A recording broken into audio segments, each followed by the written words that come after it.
تو یہ اس خاندان کی ایک وہ شخصیت ہے جناب سیدہ کہ جو اس خاندان کی روح رواں ہیں.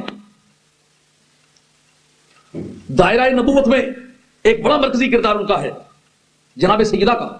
اور سرکار تاجدار مدینہ علیہ الصلوۃ والسلام کہ اس خاتون کے بدن مبارک سے جناب سیدہ نے جنم پایا ہے کہ جب تک وہ خاتون زندہ رہی ہے کوئی دوسرا نکاح حضور نے نہیں فرمایا. حالانکہ عمر شریف کا ڈیفرنس یہ تھا، حضور کی عمر مبارک 25 برس تھی، جناب خدیجہ الکبریٰ رضی اللہ تعالیٰ کی عمر 40 برس تھی. جب میاں 15 برس چھوٹا ہو، بیوی 15 برس بڑی ہو، تو پھر مرد اور عورت کے درمیان جو جنسی دلچسپیاں ہو سکتی ہیں اس کا آپ اندازہ کر سکتے ہیں. آپ اس دنیا میں رہتے ہیں، مگر قربان جائیں اے خدیجہ الکبریٰ تیری قربانیوں کے، تیرے حسن کردار کے، تیرے حسن استقامت کے، تیرے رسم میرو وفا کے، کہ تیرے ہوتے ہوئے سرکار نے کسی دوسرے نکاح کو کرنا پسند نہ فرمایا. کیوں نہ ہو، تیری عظمت کے پھریرے قرآن عظیم کے میناروں پر لہراتے ہوئے نظر آتے. قرآن کہتا ہے وَوَجَدَكَ عَائِلًا فَأَغْنَىٰ. اے محبوب ہم نے آپ کو حاجت مند پایا اور بے نیاز کر دیا. اس کی تفسیر میں امام قمولی نے تفسیر کبیر کے اندر لکھا. تفسیر کبیر شریف کے پچھلے پارے جو ہے امام قمولی نے لکھے. یہ سورہ انبیاء تک جو ہے حضرت امام فخر الدین رازی کی لکھی ہوئی ہے، اس سے آگے امام قمولی کی لکھی ہوئی ہے. اس بات کو نقل کیا ہے حاجی خلیفہ نے اپنی کتاب کشف الظنون جو 6 جلدوں میں لکھی ہوئی ہے. وہ جو اسلامک بیبلیوگرافی ہے، یعنی اسلامی کتابوں کی فہرست، اس کے لیے وہ حرف آخر تسلیم ہوتی ہے. اس کا نام ہے کشف الظنون. کشف الظنون نے اس حقیقت سے پردہ اٹھایا ہے کہ یہ حصہ امام قمولی کا لکھا ہوا ہے، لیکن بیان میں اس قدر یکسانیت ہے، ایسا پتہ چلتا ہے کہ پورا ایک ہی قلم کا لکھا ہوا ہے. بہت بڑا ٹکر کا عالم دین ہے. وہ کہتے ہیں کہ وَوَجَدَ کا عائلًا، یہ پیریڈ کون سا ہے؟ کا مکی زندگی ہے، کیونکہ یہ سورت مکی ہے. اور یہ موقع کون سا ہے جب رب کہتا ہے تجھے حاجت مند پایا؟ فرمایا یہ وہ ایام ہیں جو اعلان نبوت کے دن ہیں. ان دنوں میں سرور عالم صلی اللہ تعالیٰ علیہ وسلم کی ذات پاک کو سرمایہ کی ضرورت ہے. اور اس وقت عرب کی سرزمین میں جوائنٹ فیملی سسٹم نہیں ہوتا تھا. مرد کی پراپرٹی الگ ہوتی تھی، عورت کی پراپرٹی الگ ہوتی تھی. جس طرح کہ کسی تہذیب میں آج بھی 2 بھائیوں کی پراپرٹی ایک ہو، لیکن جہاں آپ دیکھتے ہیں کہ بھائیوں کے الگ الگ پتیاں ہوتی ہیں، بھائیوں کے الگ الگ حصے ہوتے ہیں، وہاں یہ بات سمجھ میں نہیں آتی کہ دونوں بھائیوں کی ایک جائیداد ہونے کے کیا معنی ہے. مگر یہ وہ دور ہے جب عربوں میں جوائنٹ فیملی سسٹم نہیں ہے. مرد کی پراپرٹی جائیداد، اس کے ساکت و سامت، اس کا سیم و زر الگ ہے اور عورت کا سیم و زر الگ ہے. دونوں کا سرمایہ الگ الگ تسلیم ہوتا ہے. دونوں میں جنسی تعلق کی بنیاد پر ہم آہنگی ہے اور باقی اپنے سرمایہ میں، اکانومی میں دونوں انڈیپینڈنٹ سمجھے جاتے ہیں. اس وقت میں سرکار کے پاس ایک ٹوٹا ہوا حجرہ ہونا اور ایک پھوٹی ہوئی چٹائی ہونا اور پورے عالم کے لیے ڈیوٹی لگ جانا. جس آدمی کو پھوٹی کوڑی ورثے میں نہ ملی ہو، قلندر لاہوری نے ان دونوں مناسبتوں کو کس خوبصورتی سے اکٹھا کیا. بوریا ممنون خواب رات تاج کسرا زیر پائے امت. فرمایا شان یہ ہے کہ کیسر و کسرا یعنی رومن امپائر کا تاج و تخت اور پرشین امپائر کا تاج و تخت، دنیا کی 2 بڑی طاقتوں کے تاج و تخت نبی پاک علیہ السلام کے غلاموں کے گھوڑوں کے نیچے رند رہے ہیں. لیکن خود یہ شان ہے کہ چٹائی پر لیٹا ہوا ہے. کرسی عرش تے بوریا فرش تے ہے، کرسی عرش تے بوریا فرش تے ہے، بیٹھا کرسی نشین زمین ہوتے. کیا شان ہے سرکار کی. وہ وقت ہے جب معاشی غربت ہے، جوائنٹ فیملی سسٹم نہیں ہے کہ جناب سیدہ خدیجہ الکبریٰ رضی اللہ تعالیٰ کا سرمایہ سرکار کا سرمایہ سمجھ جائے. اور عرب کی سرزمین میں یہ کوئی سینس نہیں ہے کہ کوئی عورت جب کوئی شادی کر لے تو اس کی ہر چیز مرد کی ہو جاتی ہے. یہ عرب کے معاشرے میں یہ شعور اس وقت نہیں ہے. اور سرکار کو سرمایہ کی بھی ضرورت ہے، وسائل کی بھی ضرورت ہے، ساکت و سامت کی بھی ضرورت ہے، سیم و زر کی بھی ضرورت ہے، سیاسی وسائل کی بھی ضرورت ہے. تو یہ متعدد ضرورتیں ہیں. ان کو پورا کرنے کے سلسلے میں ایک تو بنیادی طور پر سرمایہ چاہیے، سرمایہ نہیں ہے. پھر بھائی چاہیے کہ مشکل وقت ہو تو پائیاں باج محمدہ کنڈ خالی کلے بچے دی مائی کے مان کر سے. میاں صاحب عارف کڑی کا کلام ہے. پراں باج نہ اڈ دے پور کالے انا آدمی کے دھیان کرسی، فوجاں باج نہ ہون لڑائیاں نے منڈا آدمی کے میدان لڑسی. وہ پائیاں باج محمدہ کنڈ خالی کلے بچے دی مائی کے مان کر سے. تو جس کو مولا نے بھائی عطا ہی نہیں فرمایا، بہن بھی کوئی نہیں دی کہ اگر کوئی زخم ہو جائے تو کبھی سرانے تو آ کے بیٹھے، مولا کریم تیری کائنات میں تنہا ہو، بھائی ہے نہیں، بہن ہے نہیں، اقربات دشمن ہو گئے، جن کے سروں پر تاج سروری تھا ان کو ذوق ریاست نے میرا دشمن بنا دیا، اور جو جبینیں مدتوں سے پتھروں کے سامنے گھسنے کی عادی ہو چکی انہیں ندائے لا الہ الا اللہ راس نہیں آ رہی، سفیر شاہ بازاں کچھ رعایت کہ گوشش بات پنینے پشکو کرد، جو مچھروں کی بن بناہٹیں سننے کے عادی ہو گئے ہیں انہیں بازوں کی سیٹیاں موافق نہیں پڑتی، جو پتھروں کے سامنے جھکنے کے عادی ہو گئے انہیں خدا کے سامنے جھکنے سے ذوق نہیں آتا۔ مولا کریم یہ تہذیب اس قوم کے دل و دماغ میں رگ و پے میں سرایت کر چکی ہے، ان کی فطرت ثانیہ بن چکی ہے، ایک تنہا انسان ہوں، ایسے وقت میں اس پورے معاشرے کو ٹاپل کرنا چاہتا ہوں، کیا طریقہ کار ہو؟ حاجت ہے پیسے کی، اچھا اور کس چیز کی حاجت ہے؟ حاجت ہے بازوؤں کی، اور کس چیز کی حاجت ہے؟ حاجت ہے سیاسی وسائل کی۔ ایک بیوہ کو نبی پاک علیہ الصلوۃ والسلام کے نکاح میں پہلے دے کے یہ کام شروع کیا، کہا محبوب گھبرانے والی کوئی بات، اس کا انتظام ہم کرتے۔ جناب سیدہ سیاسی بصیرت میں اس قدر امتیاز رکھتی ہیں کہ ہجرت کے اسباب نقل کرنے والے ماہرین فکر نے یہ کہا ہے کہ اگر جناب سیدہ خدیجہ الکبریٰ زندہ رہتی تو غالباً یہ ہجرت کا واقعہ پیش نہ آتا۔ اس قدر سیاسی تدبر تھا جناب سیدہ میں، جب حالات نے کوئی پہلو بدلنا، حالات کی صورت بگڑ جانی تو جناب سیدہ نے وہیں بیٹھے بیٹھے آنن فآنن حالات کی کوئی ایک کی لے کے دبانی، حالات پھر سیدھے راستے پر پہنچ جاتے۔ اور کمال ہے پوری بزم موجودات میں صف انبیاء میں ایک تنہا نبی ایسا ہے کہ جس کی کلمہ پڑھنے والی سب سے پہلی اس کی بیگم ہے۔ بیوی اپنے خامد کو دلیر مان لے یہ عام بات ہے، بہادر مان لے عام بات ہے، شاذور مان لے عام بات ہے، سخی مان لے، وفادار مان لے، حسین مان لے، عزت والا مان لے، یہ عام بات ہے، لیکن بزرگ مان لے یہ عام بات نہیں ہے۔ اس کے ساتھ جنسی جوڑے کا تعلق ہے، باقی بزرگ مانے تو بھی وہ کہتی ہے میں تو ذرا سوچ کے مانوں گی کہ تو بزرگ ہے کہ نہیں، مگر کمال کردار ہے سرکار تاجدار مدینہ علیہ السلام کا، اس میں جناب سیدہ کا بھی کمال ہے مگر میرے مصطفیٰ کے کمال کی انتہا ہے۔ یعنی اور تو رہے، اور جو جنسی جوڑے کا ساتھی ہے وہ بھی بزرگی کا قائل ہے، اور وہ جو گزری ہوئی 15 برس زندگی ہے اعلان نبوت سے قبل کی، اس کو آزما کے کہا یہ 15 سالہ کردار جو ہو سکتا ہے وہ ایک نبی کا ہو سکتا ہے، ایک عام آدمی کا نہیں ہو سکتا۔ جتنا سچا، جتنا مخلص، جتنی تنہائی پاک دیکھی ہے، جتنا عمل پاک دیکھا ہے، جتنی سوچیں پاک دیکھی ہیں، جتنی غیرت بلند دیکھی ہے، جتنی وفا عظیم دیکھی ہے، جتنے اخلاقی قدریں اونچی دیکھی ہیں، یہ کسی عام انسان کی نہیں ہو سکتی۔ تو ہمارے جیسا نہیں، بے شک میرے گھر میں رہتا ہے، میں تیرے گھر میں رہتی ہوں، تیری بیگم ہوں تو میرا خامد بن کے رہتا ہے، لیکن صفے خامدہ میں اگر میں تجھے کھڑا کروں تو میری نگاہ کہتی ہے تو لوگوں جیسا نہیں۔ اس لیے باقی کوئی تیرا کلمہ پڑھے یا نہ پڑھے، سب سے پہلے میں کلمہ پڑھتی ہوں۔ اب وہ سب سے زیادہ امیر ترین خاتون تھی پورے حجاز کی، ان کا جہاں سرمایہ تھا وہاں سیاسی اثر بھی تھا، بڑے خاندان والی خاتون تھی، اور ورقہ بن نوفل اسی خاندان کے تھے جن کو مکے کی سرزمین اور اس کے گرد و نواح کے مضافات میں اللہ نے بڑی عزت عطا فرما رکھی تھی۔ ان کے ساتھ تعلقات کی بنیاد پر ان کو پابند کیا کہ میرے خامد نے جو کام شروع کیا ہے میں اپنا بھائی اسی صورت میں تمہیں تسلیم کروں گی جس صورت میں میرے خامد کی پوری تم حمایت کرو اور پوری وفا کرو۔ اب معاشی غربت جو تھی، حضرت صدیق اکبر رضی اللہ عنہ کہتے ہیں میں اس بات کا گواہ ہوں، اس کو تفسیر کبیر نے نقل کیا ہے، کبیر کا نام اس بنیاد پر لیا ہے، کہتے ہیں کہ میں سامنے بیٹھا ہوا ہوں، ان دنوں ابھی پردے کا حکم نہیں آیا، پردے کا حکم مدینہ طیبہ میں آیا، اور پردے کا حکم آیا نہیں، جناب سیدہ نے حضور کی طبیعت پر ملال دیکھا تو کہا کہ اگرچہ عرب کی تہذیب میں، عرب کے سول لا میں، یہاں کے دیوانی قانون کے مطابق میرا سرمایہ آپ ٹیکس نہیں کر سکتے، مجھے آپ خرچہ دینے کے پابند ہے، مجھ سے کچھ لے سکنے کے مجاز نہیں، لیکن اے محبوب کبریا جب جان ہی تیری ہے تو پھر مال کس کا ہے؟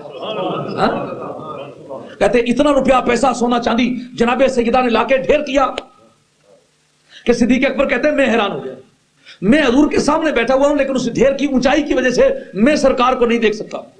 اب سیاسی وسائل کو، بازوؤں کی کمی کو، سرمایہ کی کمی کو پورا کر کے مولا کریم نے اعلان فرمایا وَوَجَدَكَ عَائِلًا وَأَغْنَىٰ۔ کتنا بڑا کردار ہے۔ سرزمین حجاز کی تاریخ کے مطابق سب سے زیادہ صحت مند، سب سے زیادہ خوبصورت، سب سے عالی نسب شہزادہ جو کسی بھی بڑے سے بڑے خاندان سے شادی کرنا چاہتا تو کر سکتا تھا. اس کا ایک بیوہ کو پسند کر کے شادی کرنا بے نفسی کی عظیم ترین دلیل ہے کہ جو جوڑے کی زندگی گزاری محض حکم الہی کو پورا کرنے کے لیے گزاری، وگرنہ جنسی رجحانات کی بنیاد اگر ہوتی تو پھر اپنے برابر کا عمر کے لحاظ سے جوڑا تلاش کرتے. اپنے سے 15 برس بڑی خاتون کو اپنے جوڑے کے لیے پسند کرنا اور نہایت دلچسپی کے ساتھ وقت گزارنا، اور اس دلچسپی میں اپنے بزرگانہ کردار کو محفوظ رکھنا کہ اعلان نبوت کا وقت آئے تو بیوی سب سے پہلے کلمہ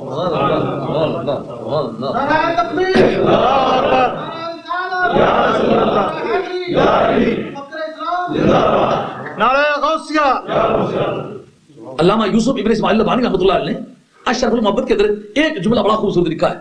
کہتا ہے کہ حضرت سیدہ فاطمہ اس ماں کی بیٹی ہے کہ جس ماں کے اوپر نبی کریم علیہ السلام نے کوئی دوسرا نکاح نہیں کیا، اور خود وہ صاحبزادی ہے جس کے اوپر دوسرا نکاح ممنوع کرا پایا. ایک ہی جملہ ہے مگر تاریخی حقائق کی روشنی میں پوری زندگی کی قیمت مانگتا ہے. کیسا خوبصورت تجزیہ ہے. کہا کہ جس کے نکاح میں اسنین نیت، جس طرح نبی پاک علیہ الصلوۃ والسلام کی عظمت میں اسنین نیت اور پارٹنرشپ شریک ہونا ممنوع ہے، اسی طرح جناب سیدہ خدیجہ الکبریٰ کا زوجہ رسول ہونے میں لا شریک ہے. ان کے اندر کسی کے نکاح کی شرکت قانوناً ممکن نہیں رہی، اور اسی بنیاد پر جناب سیدہ وہ بیٹی ہیں سرکار کی کہ بیٹی ہونے میں تو باقی بیٹیاں شریک ہیں، لیکن اس امتیاز میں کوئی بیٹی ہو کے بھی شریک نہیں. کہ سیدہ جس کے نکاح میں تو رہے گی، جب تک تو اس کے نکاح میں رہے گی تو کوئی دوسری بیوی تجھے تیرے اوپر نہیں آ سکتی.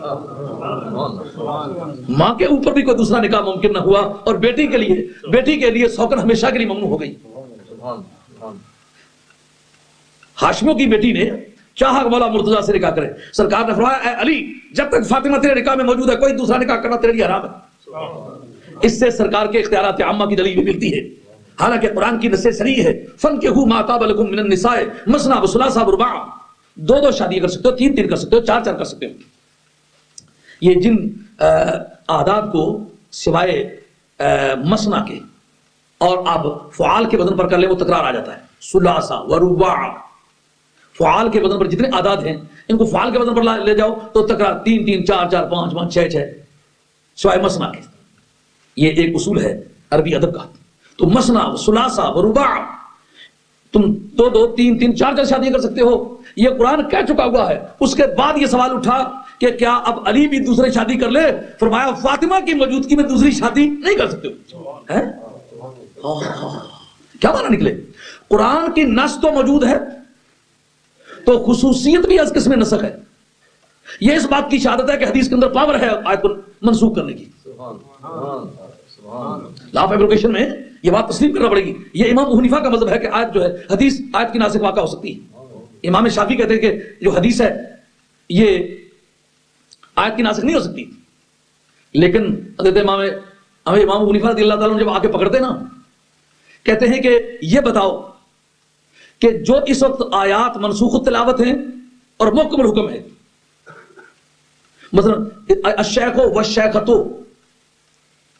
اذا زنا یا فرجموہما، قرآن مجید کی آیت ہے لیکن قرآن مجید میں موجود نہیں ہے. قرآن مجید کی آیت ہے، قرآن مجید میں موجود نہیں ہے. تلاوت قرآن مجید میں نہیں ہوتی، حکم موجود ہے اور قرآن کا حکم ہو کر موجود ہے. تو اب بتاؤ اس کی تلاوت کس نے منسوخ کی؟ آیت نے منسوخ کی ہے؟ نہیں منسوخ کی، حدیث نے کی ہے. تو معلوم حدیث کے پاس پاور ہے آیت کو منسوخ کرنے کی. حدیث اور قرآن میں روایت لفظی اور روایت مانوی کا فرق ہے. قرآن جو ہے وہ روایت لفظی میں ہے، ڈائریکٹ سپیچ ہے، اور حدیث جو ہے یہ روایت مانوی میں ہے، یہ بھی پروردگار کے انڈائریکٹ سپیچ ہے، کلام مانوی ہے.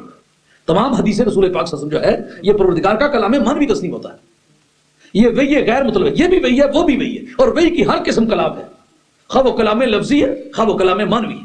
کلام لفظی اسے کہیں گے جن لفظوں میں نازل ہوا انہی لفظوں میں کہا جائے تو اس کا نام ہے کلام لفظی، ڈائریکٹ سپیچ.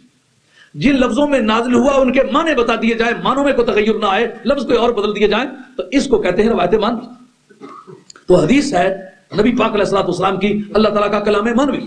اس لیے حدیث کے اندر پاور ہے. فرمایا اے علی جب تک فاطمہ تیرے نکاح میں موجود ہے کوئی دوسرا نکاح کرنا تیرے لیے حرام ہے. حالانکہ قرآن کہہ چکا ہوا ہے کہ کر سکتے ہو. اب جو آدمی یہ سمجھتا ہے نبی کا کچھ اختیار نہیں ہوتا اس کا قرآن سے کوئی تعلق بنتا ہے؟ قرآن سے تعلق جو سمجھتا ہے اس کو جاننا چاہیے کہ قرآن نے جب یہ اجازت دے دی ہوئی تھی کہ تم 4 شادیاں کر سکتے ہو اور جناب مولا مرتضیٰ کو یہ فرمانا کہ اے علی جب تک فاطمہ تیرے نکاح میں موجود ہے اس وقت تک نہیں کر سکتے ہو، نتیجہ کیا نکلے گا؟ نتیجہ یہ نکلے گا قانون کی قسمیں ہوتی ہیں 2. ایک ہوتا ہے فنڈامنٹل لا، ایک ہوتا ہے سبارڈینیٹ لا. ایک بنیادی قانون ہے، ایک ماتحت قانون ہے۔ ماتحت قانون اور بنیادی قانون میں کیا فرق ہے؟ کہتے ہیں جس وقت کے کسی دو قانونوں میں، کوئی سے دو قانونوں میں ٹکراؤ ہو جائے تو جس قانون میں لچک پیدا کی جائے وہ نچلے درجے کا قانون ہوتا ہے، اور جس قانون کو اسے سلامت رکھ لیا جائے وہ سپریم اور فنڈامنٹل قسم کا لاگو سمجھا جاتا ہے۔ قانون نے کہا کہ 4 شادیاں کر سکتے ہو، لیکن محبوب کبریا کی رضا سے یہ قانون ٹکرا گیا تو فیصلہ ہو گیا جو محبوب کبریا کی رضا ہے وہ قائم رہے گی، دوسرے قانون کو بدلنا پڑے گا۔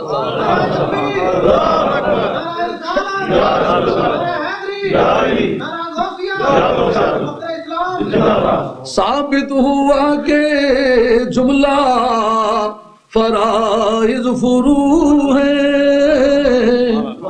ثابت ہوا کہ جملہ فرائض فروع ہے، پر اصل الاصول بندگی اس تاجور کی ہے، پر اصل الاصول بندگی اس تاجور کی ہے۔ سبحان اللہ۔ تو جناب سیدہ فاطمہ کی یہ شان ہے کہ جس طرح نبی پاک علیہ الصلوۃ والسلام میں وہ اللہ نے امتیاز رکھا ہے کہ صف انبیاء میں سرکار کے جوڑ کا کوئی نہیں۔ خاتونوں کی صف کھڑی کی جائے تو ازل تا ابد، از دنیا تا عقبہ، خاتون جنت کے برابر کی خاتون نہ نبیوں کی بیٹیوں میں، نہ نبیوں کی ماؤں میں، نہ نبیوں کی بہنوں میں، نہ نبیوں کی ازواج میں۔ رسول ہو کر سرکار کے جوڑ کا کوئی نہیں، اور سیدہ ہو کے جناب سیدہ کے جوڑ کی کوئی خاتون نہیں۔ حضور سرور عالم صلی اللہ علیہ وسلم کی مکی زندگی میں حضرت سیدہ خدیجہ کبریٰ رضی اللہ تعالیٰ کے بطن اطہر سے سب سے آخری پیدا ہونے والی صاحبزادی یہ جناب سیدہ فاطمہ، نام آپ کا فاطمہ رکھا گیا، اور فاطمہ نام کو اللہ نے پھر اتنی عزت عطا فرمائی۔ مستدرک کے اندر حدیث ہے، مستدرک ایک کتاب کا نام ہے، 4 جلدوں میں ہے اور میرے کتب خانے میں موجود ہے۔ استدراک اصل میں کہتے ہیں جو بات رہ گئی ہو اس کو پا لینا، سمجھو نہیں کئی باری حل بانے پاڑا رہی ہے، دوئی باری بندہ حل پائی دو اس نا استدراک جو بات کہیں کسی کھاتے میں رہ گئی ہو نا اس کو حاصل کر لینا، اس کو بحال کر لینا۔ بکری نہیں کوئی جاڑی شاڑی کو جب پچی تو ٹکی تو پگیار بڑی کس نہ ہے تو جب موقع ملا تو چنگی طرح ٹھوکی ٹھاکی تو اس کی بند کرنا پلیار دہی سکنا، اس نا استدراک ہے۔ اجڑی کو گل رہی کی ہے اس کی برابر۔ یہ کتاب اس کا نام ہے مستدرک، مستدرک مشتق ہے استدراک سے۔ یہ کتاب ہے حضرت امام حاکم کی، یہ 5ویں صدی کے آدمی ہیں، یعنی سرکار بغداد رضی اللہ عنہ کے ساتھ ان کا کچھ دور اکٹھا ہے، اور ہیں یہ بدقسمتی سے ان کا مزاج اس وقت رشا کے قبضے میں ہے۔ امام بخاری نے جس سٹیٹس کی حدیثیں جمع کی ہیں نا، ان کا خیال ہے کہ یہ حدیثیں ان سے رہ گئی ہیں، یہ بھی اسی پائے کی تھی، لیکن وقت کی کمی نے، سورسز کی کمی نے یہ حدیثیں ان تک پہنچنے نہیں دی، یا اس تک وہ کسی سبب سے نہیں پہنچ پائے، اس میں کسی بزرگ کی حد تک نہیں ہے۔ امام بہقی جیسے ایک عظیم ترین آدمی کے بارے میں شبد رضی صاحب نے اپنی کتاب مستند المحدثین کے اندر لکھا ہے کہ انہیں پوری زندگی یہ نہیں پتا چل سکا کہ ابو داؤد اور ابن ماجہ کے نام سے 2 حدیث کی کتابیں ہیں جو کہیں کورس میں شامل ہیں۔ امام بہقی جیسے آدمی کو پوری زندگی یہ پتا نہیں چل سکا۔ یعنی آج کے حالات میں آدمی سمجھتا ہے کہ امام حسین کی جب جنگ ہوئی تو سارے اٹھ کے کیوں نہیں گلے پڑ گئے تھے؟ اگر ریڈیو ہوتا، ٹی وی ہوتا، اخبارات ہوتے، ٹیلی فون ہوتے تو پھر یہ بات کرنا کسی حد تک موزوں تھا۔ ایسا بھی ہوتا رہا، ایک جگہ لاشیں آ رہی ہیں اور دوسری جگہ عید منا رہے ہیں، انہیں اطلاع ہی نہیں ہے، ایسا ہوتا رہا۔ اس لیے اس بارے میں صحابہ کو بھی قصوروار نہیں گردانا جا سکتا۔ اسی بنیاد پر بعض اہل علم کو کسی ایک طرف اتنی معلومات مل گئی کہ سارے جہان کو اتنی نہیں مل سکی، لیکن کسی چھوٹی سے چھوٹی بات میں اسے انہیں اتنی بھی اطلاع نہیں ہو سکی جتنے چھوٹے بچے کو اطلاع دی۔ تو امام حاکم جو ہے یہ کہنے میں کوئی بے ادبی نہیں کر رہے کہ امام بخاری سے یہ باتیں رہ گئی، وہ بخارے کا رہنے والا۔ آپ اندازہ فرمائے نا کہ افغانستان کی وہ سرحد جس سے بٹیر سوا کر دیا جائے نا، گردن اس کا سر جدا کر دیا جائے تو جو اس کا ٹونڈ سا گردن سا رہ جاتا ہے، گردن کا ٹونڈ سا رہ جاتا ہے، اس شکل کا جو سرا ہے نا کابل کا، افغانستان کا، اس سے بھی آگے 200-300 میل کے فاصلے پر اسی شمال کی جانب بخارا ہے۔ اگر آپ ہوائی جہاز پہ چڑھ کے دیکھیں تو سنگلاخ علاقہ ہے، ان پتھروں کی زنجیروں سے باہر نکلنا ہی بڑا مشکل ہے۔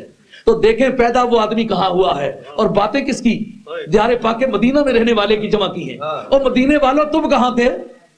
اب اس میں مدینے والوں کی کوئی بے ادبی نہیں ہے، اپنا اپنا مقدر ہے کہ وہ بخارے کے سنگلاخ پتھروں کے سلسلوں سے، پہاڑوں کے دامنوں سے اٹھ کر اور 9 سال نابینا رہ کر پھر اللہ نے اسے بینائی عطا فرمائی، آخری عمر میں پھر نابینا ہو گیا. اس آدمی نے یہ خدمت انجام دی. مدینہ شریف کے لوگوں نذرانے تم کھاتے رہے ہو تو یہ آدمی اٹھ کے لکھتا رہا ہے؟ نہیں، اپنے اپنے مقدر کی بات ہے. یہ کسی کی ہتک نہیں، یہ خدمت بھی کسی کے مقدر کی بات ہوتی. تو حاکم بھی اسی علاقے کے رہنے والے ہیں، لیکن یہ اس علاقے میں جہاں کے بخاری رہنے والے ہیں غالباً کوئی 700-800 میل کے فاصلے پر مغرب کی جانب جو علاقہ ہے نشاپور کا، وہاں کے رہنے والے ہیں. انہوں نے اس کتاب کا نام رکھا مستدرک. ان کا خیال یہ ہے کہ امام بخاری سے بہت ساری وہ حدیثیں جو بخاری کے سٹیٹس کی برابر کی ہیں وہ رہ گئی ہیں، انہوں نے وہ اکٹھی کی ہیں. یعنی جو پاڑا ہو گیا تھا امام بخاری سے وہ میں نے پورا کر دیا. اس کتاب کا نام ہے مستدرک، میرے کتب خانے میں موجود ہے. اس کے اندر لکھتے کیا ہے؟ جناب سیدہ فاطمہ موضوع گفتگو ہے. فرماتے ہیں جناب سیدہ کا نام فاطمہ رکھا گیا. ان فاطمہ احسنت فرجہا فحرم اللہ ذریتہا علی النار، او کما قال علیہ السلام. فاطمہ کے معنی ہیں ڈسکنیکٹ ہونے والی، اسی لیے انفطام دودھ کے چھڑانے کو کہتے ہیں. عربی ادب میں دودھ کے چھڑانے کو کہتے ہیں انفطام، دودھ چھڑانا. یعنی بچہ جب دودھ چھوڑتا تو کنارے ہو جاتا ہے نا. الگ ہونے والی، جدا رہنے والی، لوگوں سے کٹ کے رہنے والی. یہ لوگوں سے کٹ کے رہنا بڑا ملکہ ہے بھائیو. یہ میرا پیغام ملت کی بیٹیوں کے نام لے جاؤ، ان کو سمجھاؤ. جناب سیدہ کا آج پورے عالم میں نام ہے، نہ صرف مسلمانوں میں شہرت ہے، کافروں میں بھی شہرت ہے. تو فاطمہ کے میں نے ڈیٹیچ ہونے والی، بے تعلق ہونے والی، الگ رہنے والی. قلندر لاہوری نے اس معنی کی بڑی خوبصورت داد دی ہے. علامہ اقبال مرحوم کہتے ہیں بطول باشو پنہاں شو عزی اصر. آج جو بیٹیاں ماں باپ پر کنڈیشن لگاتی ہیں کہ میں گھر اس شرط پر لوٹ کے آؤں گی کہ میرا باپ مجھے اپنی سہیلیوں سے باہر اندر جانے سے مجھے نہ روکے، مجھے شاپنگ سینٹر سے نہ روکے، مجھے ڈانس ہال سے نہ روکے، میری جو اپنی پرسنل پرائیویٹ سرگرمیاں ہیں ان میں دخل اندازی نہ کرے. ری محترمہ اور ملت اسلامیہ کے ناموس، تو کسی قوم کی آبرو ہے، تو زینت بازار نہ بن. زینت بازار بننا یہ تیری شان کے لائق نہیں ہے. خاتون جنت کا نام پڑھ اس وجہ سے ہے بطول باشو پنہاں شو عزی اصر کہ در آغوش شبیر بگیری، کہ در آغوش شبیر بگیری. قلندر لاہوری کہتے ہیں اگر پندیز درویش پذیری ہزاروں مت بمیرد تو نہ میری. اگر اس بڈھے درویش کی ایک نصیحت قبول کر لو گی تو ہزاروں قوموں کو زوال آئے گا مگر تیرا بال بھی بھیگا نہیں ہونے پائے گا. اگر تو وہ آدمی ایک مسجد نشین ہوتا، ایک خانقاہ نشین ہوتا، میں یا آپ یہ فیصلہ کر سکتے تھے کہ میں اس وجہ سے مذہب کی باتوں کی ایڈوکیسی کر رہا ہے کہ اس بیچارے نے دیکھا ہی کچھ نہیں. جس زمانے میں ہمیں انگلینڈ کی ہوا نہیں لگی اس وقت میں وہ یہاں کا ذہین ترین آدمی شمار ہوا. اور قلندر لاہوری نے اس خیابان کے اندر پھرنے کا ذکر کیا ہے، بڑا خوبصورت انداز میں کیا ہے. باغ بانا امتحان کردہ، باغ بانا امتحان کردہ،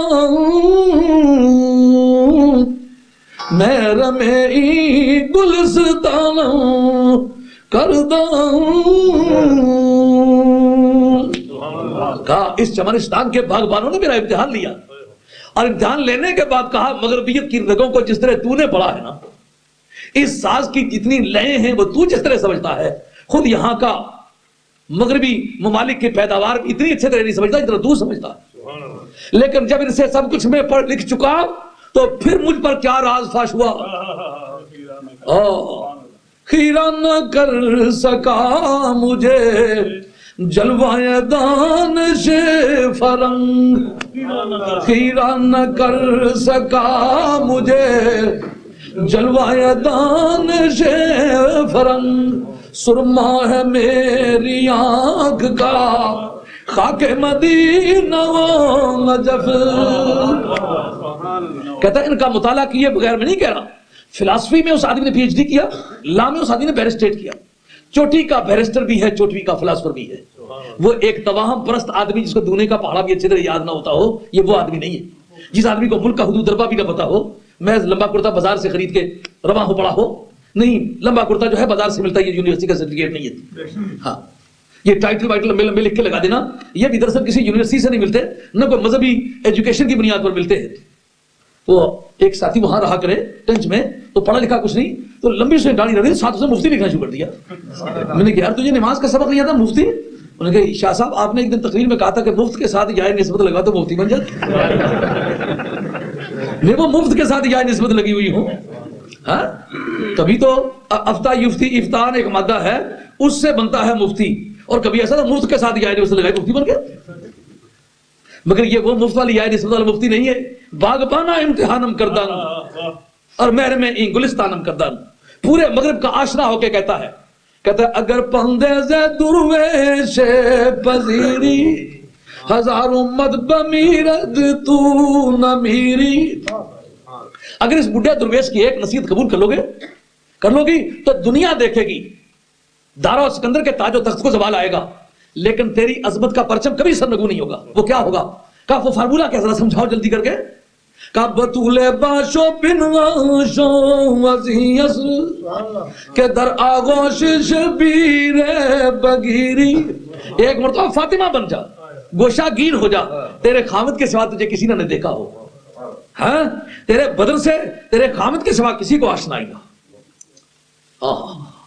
فرمایا پھر تیری گود میں پیدا ہونے والا حسین کا کردار ادا نہ کرے، میں زندہ ہوں مجھے منہ پہ ملامت کیجو، میں مر جاؤں تو شاہی مسجد کے دروازے پر بیٹھا ہوا ہوں گا، وہاں آ کے مجھے گلا کر لینا۔ کتنی خوبصورت بات کہی ہے۔ تو علامہ اقبال مرحوم کی اماں جان بھی تو ہوئے ہوں گے، کیسی وہ عظیم خاتون ہے جس نے علامہ اقبال جیسے بیٹے کو جنم دیا ہے۔ علامہ اقبال مرحوم کے باپ غالباً غلام محمد نام ہے، وہ بھی کتنے بزرگ آدمی ہیں۔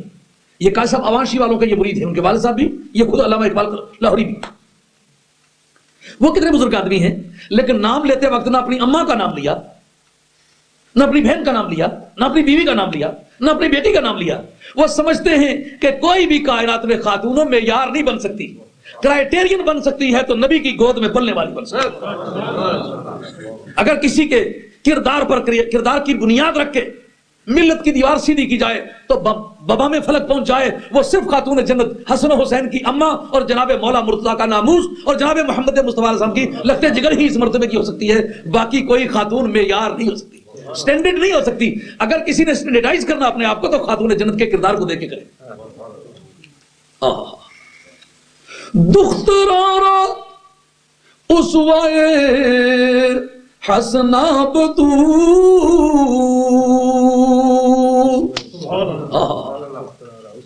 کہ اگر عورتیں یہ چاہتی ہیں کہ کوئی ایسا کرائیٹیرین مل جائے، کوئی ایسا سٹینڈرڈ مل جائے، کوئی ایسا معیار مل جائے کہ دنیا میں ہم اپنی ڈسٹنکشن پیدا کر سکیں، ہم اپنے اندر ایمیننس پیدا کر سکیں، امتیاز پیدا کر سکیں، پوری کائنات کے مقابلے میں ہمیں امتیاز مل جائے، کوئی ایسی ایجوکیشن مل جائے، کوئی ایسا سلیبس مل جائے، کوئی ایسی ڈگری مل جائے، کوئی ایسا فن مل جائے، کوئی ایسی قابلیت، کوئی ایسی انٹلیکچویلٹی مل جائے، ایسی کوئی ذہانت مل جائے کہ پوری دنیا کی عورتیں پیچھے رہ جائیں، ہم آگے نکل جائیں، تو پوری دنیا دیکھا ہوا آدمی کہتا ہے دخترارا اسوائے حسناب تو۔ اگر بیٹیوں کو ایسا کوئی سلیبس چاہیے کہ پوری کائنات میں ان کا درہ امتیاز اعلانیہ ممتاز نظر آنے لگ جائے تو کیا ہو سکتا ہے؟ کہا وہ حضرت سید دو عالم علیہ السلام کی لگتے جگر سیدہ فاطمہ ہے۔ فاطمہ کا لفظ موضوع گفتگو قرار پا کر بات دور نکل گئی۔ مستدرک کا حوالہ عرض کر رہا تھا سرکار فرمایا کہ ان فاطمہ اکسنت فرجہا، جناب سیدہ کا نام رکھا گیا فاطمہ، رکھا گیا بویہ الہی۔ آج جو مسلمانوں میں رجحان ہے نام وہ رکھو جو کبھی کسی نے نہ رکھا ہو، یہ بڑا ناپاک رجحان ہے۔ ایک مرتبہ میرے حضرت صاحب سے کسی نے آ کر کے کہا کہ لڑکا ہوا ہے، نام کو حضرت ایسا بتائے جو آگے کبھی کسی نے نہ رکھا ہو۔ فرمایا کہ نام وہ رکھو جو اللہ کے پیاروں کے نام ہے، محمد رکھو، علی رکھو، احمد رکھو، محمود رکھو، صدیق رکھو، عمر رکھو، عثمان رکھو، حیدر رکھو، علی رکھو، وہ نام رکھو جو بارگاہ مصطفیٰ میں پسند کیے گئے۔ نہیں، انہوں نے کہا نہیں جی ہمارے گھر میں یہ فیصلہ ہوا کہ نام وہ رکھیں جو کبھی کسی نے نہیں رکھا۔ فرمایا پھر الو کا پٹھا رکھ دو، یہ کسی نے پہلے نہیں رکھا۔ کیسے نالائق آدمی ہو، خدا کا خوف کرو، نام وہ رکھو جو پہلے بھی کسی نے رکھا ہو اور خدا کی بارگاہ میں پسند کیا گیا ہو۔ کیسے نالائق انسان ہو، وہ نام چاہتے ہو جو کسی نے نہ رکھا۔ حضرت سیدہ خاتون جنت کا نام بویہ الہی رکھا گیا اور نام رکھا گیا فاطمہ۔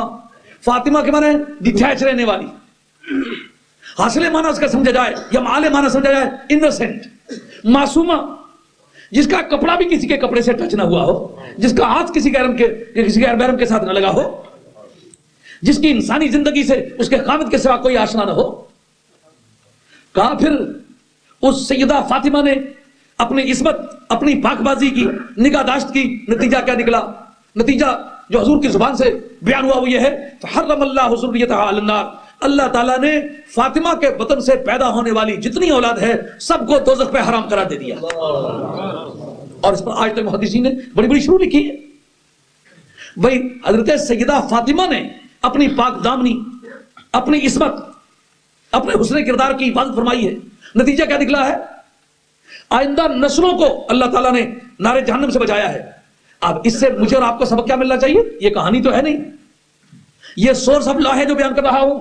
اس سے کیا لا ڈیرائیو ہوگا؟ اس کو ایویلیویٹ کریں گے، دیکھیں گے کہ جناب سیدہ کو جناب سیدہ فاطمہ ہی ہو کر یہ عزت ملی ہے، ان کی اولاد کو یہ جو شان ملی ہے یہ صرف سیدہ فاطمہ کے نام پر ملی ہے. کہا دراصل نام ان کے کام کی غمازی کرتا ہے. نام ایسا ہے جو کام کے معنی دیتا ہے. کسی ناکارہ انسان کا نام فاطمہ نہیں، انتہائی کارآمد. عورتوں کی صفوں میں خدا کی بستی کائنات میں، نہ جنت کے اندر نہ جنت کے باہر، نہ کوئی پہلے تھی نہ آج ہے نہ آئندہ قیامت تک ہوگی نہ قیامت کے بعد ہوگی. کہا ان میں خوبی کیا ہے؟ کہا انہوں نے اپنی پاک بازی کی حفاظت کی. نتیجہ کیا نکلا؟ نتیجہ یہ نکلا ان کی نسل کو یہ فائدہ پہنچا. ہم جو اصول فقہ کے ماہرین ہیں ان سے پوچھیں گے کہ اس سے تم کیا نتیجہ اخذ کرتے ہو؟ کہا یہ اصول ہے، جس وقت کوئی حکم بیان کیا جائے اور حکم کی وجہ بتا دی جائے کہ یہ حکم ہے اور اس حکم کی وجہ یہ ہے، تو پھر وہ حکم اسی تک مخصوص نہیں ہوگا بلکہ آئندہ بھی وہ نسلوں کو فائدہ پہنچائے گا. اس سے فائدہ کیا نکلا؟ جناب سیدہ کی پاک بازی کا ذکر کر کے ان کی اولاد کو جنت پر حرام قرار دیا. نتیجہ یہ نکلا کہ دراصل حسن کردار ایسی چیز ہے کہ جس کا فائدہ صرف اس کی